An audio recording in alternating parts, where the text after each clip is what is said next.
Švedski pilot, ki je strmoglavil na Veliki planini, je bil multimilijonar Carl Lundstrom, eden od ustanoviteljev svetovno znane piratske strani The Pirate Bay in več desetletij eden večjih financerjev švedske skrajne desnice. 64-letnik je bil leta 2009 obsojen na leto dni zapora zaradi kršitve avtorskih pravic. V zadnjih letih je živel med Hrvaško in Švico, kamor je bil s svojim letalom namenjen tudi pred 2 dnevoma. Mark Vidrih.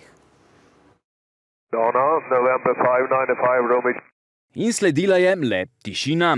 To so bile zadnje besede Carla Lundstroma, švedskega pilota, ki je v ponedeljek zjutraj strmoglavil na Veliki planini. Ta je bil s svojim letalom Muni M20, gre za najhitrejše enomotorno letalo z batnim motorjem na svetu, iz hrvaške prestolnice namenjen proti mondenemu Sankt Moricu. Pot, ki naj bi jo v preteklosti preletel že večkrat, saj je bilo njegovo življenje po letu 2008 razpeto prav med Švico in Hrvaško, kjer naj bi v zadnjem času z 2 državljanoma Ukrajine razvijal borzo za kriptovalute.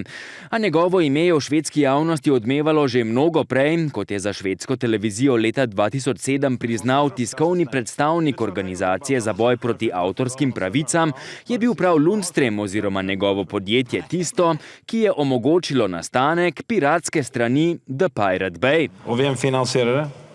Vem som finansierar sidan? Till att börja med. Ja, alltså vi har haft annonser på vår sida som har dragit in pengar som vi har köpt. Du hade en kille som heter Lundström, va? Som hjälpte till med pengar. Ja, vi var sponsrade i början av ett företag som heter Rikstelekom. Och vad hade han för syfte?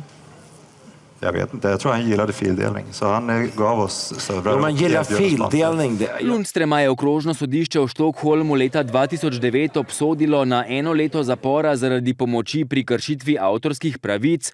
S svojimi milijoni, ki jih je zaslužil po prodaji znamenitega švedskega proizvajalca hrustljavega kruha, katerega dedič je bil, pa je intenzivno financiral tudi švedsko skrajno desnico. Carl Lundström är en intressant person. För han står ju bakom flera av de här organisationerna på högerkanten. Enligt alltså jag skrev en debattartikel och jag har aldrig blivit så hotad någonsin när jag avslöjade. Och då på högerkanten?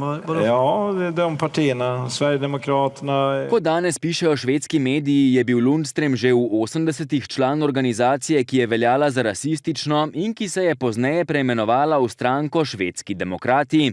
Svoja skrajna stališča je pogosto delil tudi na družbenih omrežjih. Na Facebooku je izrazil zanikanje holokausta, na generalni skupščini Združenja davkoplačevalcev pa so ga obtožili, da želi združenje spremeniti v platformo za ksenofobijo.